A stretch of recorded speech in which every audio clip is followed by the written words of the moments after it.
Assalamualaikum warahmatullahi wabarakatuh. Perkenalkan, nama saya Anissa Agustina dari program studi Geografi BP 2019. Video ini diambil untuk memenuhi salah satu tugas ujian mata kuliah Budaya Minangkabau yang diampu oleh Bapak Muhammad Kudri. Saya akan menjelaskan salah satu budaya yang ada di daerah saya, yaitu daerah Kutokacia, Kecamatan Bonjol. Pada video ini ada sebuah budaya, yaitu pengangkatan datua. Pengangkatan datua atau mama ini dilakukan secara musyawarah dan mufakat. Musyawarah dihadiri oleh mama, datua, dan orang terpandang melalui perdebatan dan perbincangan. Akhirnya rencana tersebut disetujui. Pelantikan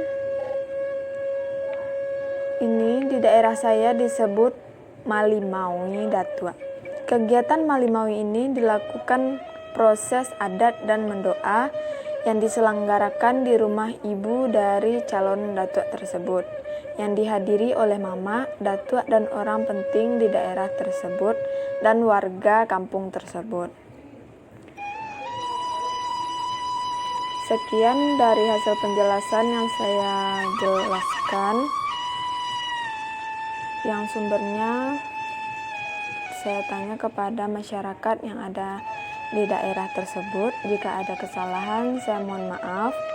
Saya sudahi dengan wassalamualaikum warahmatullahi wabarakatuh.